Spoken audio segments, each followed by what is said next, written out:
আমাকে 296 টাকা দাও তো। 296 টাকা মানে? যেটা বলছি সেটা শোনো। আচ্ছা বুঝলাম, তুমি আমার কাছে 296 টাকা চাইতে পারো, কিন্তু এটা কিসের টাকা? তুমি আমার কাছ থেকে কিছু টাকা নিছিলে, সেটা সুদ দাঁড়াইছে এই 96 টাকা, 296 টাকা। আমি তোমার কাছ থেকে আবার কবে টাকা নিছি? এই তো, এটাই তো আসল পয়েন্ট। কবে নিছো এটা আমি বলবো না। কবে নিছি এই টাকা যদি তুমি না বলো, তাহলে আমি তোমার কেমনে শোধ করব? তুমি সুদ করে দিলেই তো আমি আর সুদের টাকা আর পাবো না। তুমি আমার সাথে ফাইজলামি করো? হাজলামি দেখছো কি? তুমি কালকে আমার সাথে যে এরকম করছো, এবার দেখো আমি কি করি। কালকে আমি তোমার সাথে আবার কি করলাম? কেন?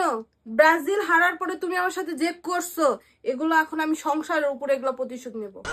আরে বাবা, কি একটা ঝামেলা পড়লাম তো। তোমার কাছ থেকে আমি কবে টাকা নিছি, কত টাকা নিছি, তুমি যদি না বলো তাহলে আমি তোমার টাকা কেমনে শোধ করব? হ্যাঁ, না না, সেটা আমি বলবো না। ওটা বলে দিলে তো তুমি আমাকে আর সুদের টাকা দিবা না। আমি তোমাকে 1 টাকাও দিব না। এই কথা বলো না।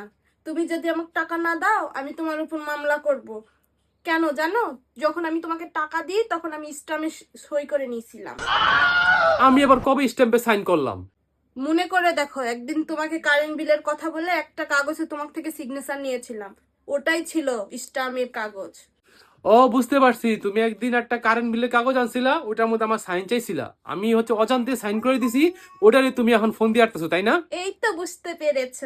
আমি আসলে একটা বড় বিপদে পড়ে গেলাম। এখন তো একের পর এক প্রতিদিন, প্রতি মাস, প্রতি সপ্তাহে পর পর আমার থেকে টাকা চাইতেই থাকবো, চাইতেই থাকবো। একটা উপায় তুমি ব্যস্ত পারো। কি উপায়? তুমি আমাকে একবারে 10,000 টাকা দাও, আমি সব মাফ করে দেবো। ওরে বাবা, 10,000 টাকা? আচ্ছা ঠিক আছে, বেশি হয়ে যায় তাই না? অনেক বেশি হয়ে যায় তো। আচ্ছা ঠিক আছে, যাও। তোমাকে 20% ছাড় দিয়ে 8,000 করে দিলাম। 8,000 টাকা? আর একটু ডিসকাউন্ট দেওয়া যায় না? আচ্ছা ঠিক আছে, শেষবারের মতন তোমাকে আমি ডিসকাউন্ট দিয়ে 40% ডিসকাউন্ট দিয়ে তোমাকে 6,000 করে দিলাম। আচ্ছা ঠিক আছে, আমি তোমাকে আজকে বিকালে দিয়ে দিব। না না না, বিকালে না, এই মুহূর্তেই দিতে হবে। আর বিকালে গেলে তোমার টাকার অ্যামাউন্ট বেড়ে যাবে। কি একটা বিপদে পড়লাম আমি।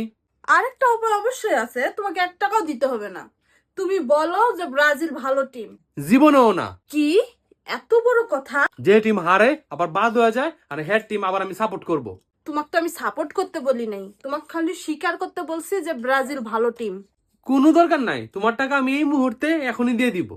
আচ্ছা ঠিক আছে ঠিক আছে, শোনো, আজকে কিন্তু আর্জেন্টিনার খেলা আছে। খেলা আছে তো কি হয়েছে? কি মনে হয়, তোমার আর্জেন্টিনার থাকবে না যাবে? আমি সবাইকে বললাম আজকে আর্জেন্টিনা জিতবে। আমার কথাটা সবাই স্ক্রিনশট নিয়ে রাখেন। 100% জান, চ্যালেঞ্জ ওপেন। ঠিক আছে, তুমি এই পর্যন্ত যা বলছো সবই তো হয়েছে। এটা বুঝতে হবে। দর্শক, আপনারা খেয়াল রাখেন আর স্ক্রিনশট নিয়ে রাখেন।